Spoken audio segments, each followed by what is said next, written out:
नमस्कार दोस्तों, कैनिस मेजोरिस आपका स्वागत करता है।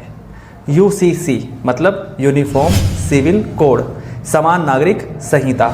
इसको जानने से पहले, इसको समझने से पहले हमें ये जानना जरूरी है कि मामले दो टाइप के होते हैं। एक होता है क्रिमिनल, दूसरा सिविल। जब हम क्रिमिनल मामलों की बात करते हैं तो जैसे हत्या, डकैती, बलात्कार, ये सब मामले क्रिमिनल मामले हैं।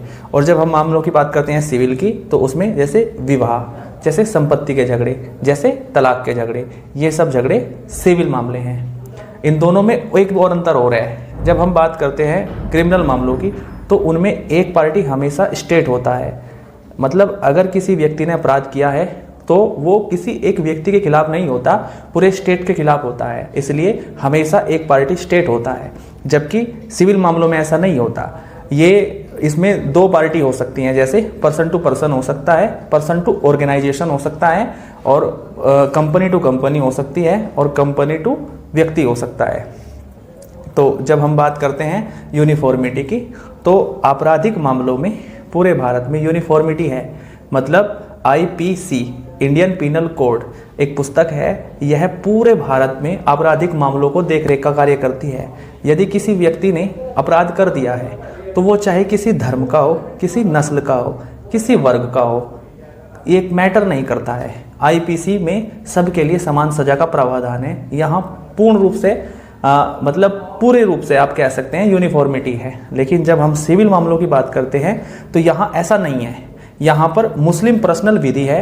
वहाँ तलाक के मामले मुस्लिमों के अलग हैं, हिंदुओं के अलग हैं। विवाह के तरीके मुस्लिमों के अलग हैं, हिंदुओं के अलग हैं। तो जब हम यूसीसी लागू करने की बात करते हैं तो वो सिविल मामलों में लागू करने की बात करते हैं। और सिविल मामलों में यूनिफॉर्मिटी जब हम लाते हैं, तो हम होम सिविल कोड को समझे तो हम समझ सकते हैं। कोड का मतलब होता है कलेक्शन ऑफ रूल, मतलब नियमों का ऐसा जत्था जो सिविल मामलों में लगे और सब पर समान रूप से लगे।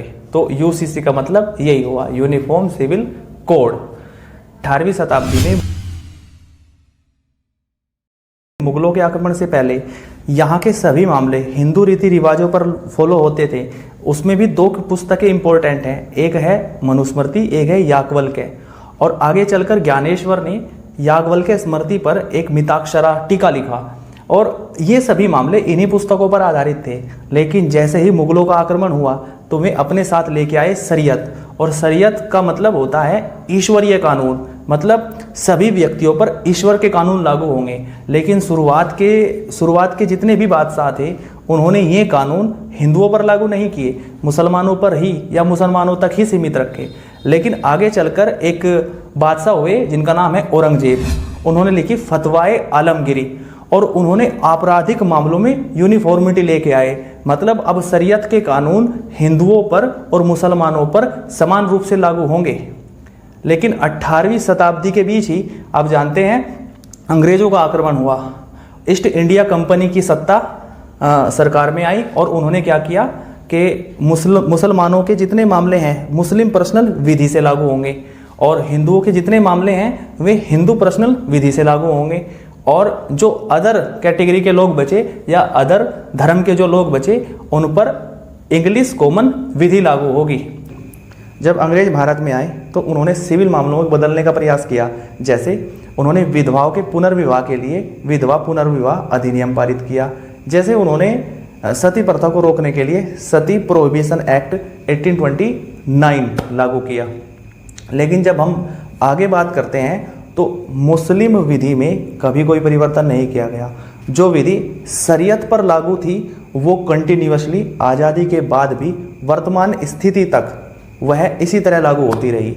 मतलब जो सिविल मामले हैं वो पर्सनल लॉ पर आधारित हैं आज तक मुस्लिम विधि के। तो आप कह सकते हैं कि हिंदू, जैन, बौद्ध, इन सब का क्या हुआ।